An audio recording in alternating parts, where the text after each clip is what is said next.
इसको जीत या हार के पक्ष में नहीं लेना चाहिए। आज माननीय इलाहाबाद हाईकोर्ट ने जो अंजुमन इंतजामिया की दोनों याचिकाएं थी, फर्स्ट अपील फ्रॉम ऑर्डर, जिसमें उन्होंने 17 जनवरी के ऑर्डर को चैलेंज किया था और 31 जनवरी के ऑर्डर को चैलेंज किया था, आज वो दोनों याचिकाएं माननीय इलाहाबाद हाईकोर्ट ने डिसमिस कर दी हैं।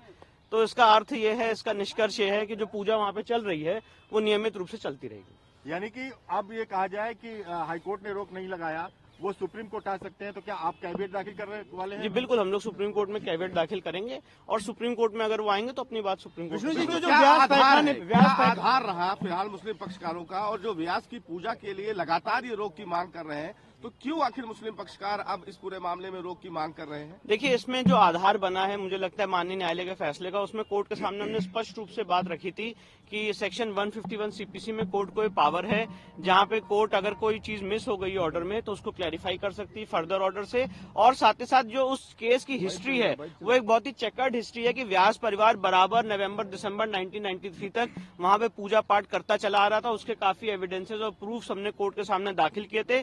इसलिए मुझे लगता है, इसलिए आज माननीय न्यायालय ने दोनों पक्षों को सुनने के बाद एक वेल रीजन जजमेंट दिया है, जिससे अंजुमन इंतजामिया की जो दोनों फर्स्ट अपील फ्रॉम ऑर्डर्स थी उसको डिसमिस। देखिए, सबूत के साथ जब प्रमाण मिला कि नहीं यहाँ पर पूजा होनी चाहिए, पूजा का आदेश जो जिला न्यायालय ने दिया है, तो उसमें स्पष्ट है कि वहाँ पर सारे सबूत मिले हैं कि मंदिर के हैं, और मंदिर का आधार मान करके सर्वे के देख करके कोर्ट ने आदेश दिया है कि यहाँ पूजा होना चाहिए। जो पूजा पहले होती थी, जहाँ पूजा होती थी उसी जगह पूजा हो रही, दूसरी जगह नहीं।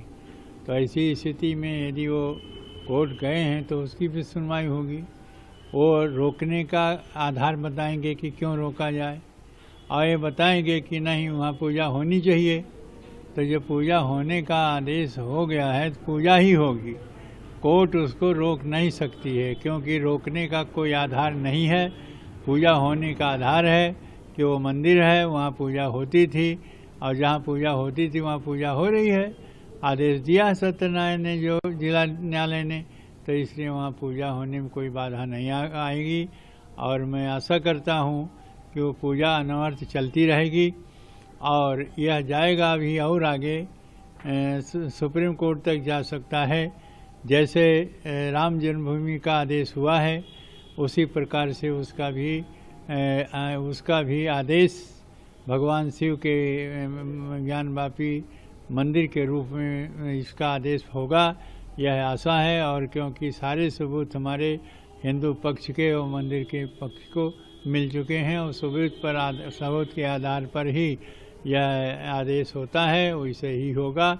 यहाँ हुआ है, वहाँ जा करके भी वही से होगा।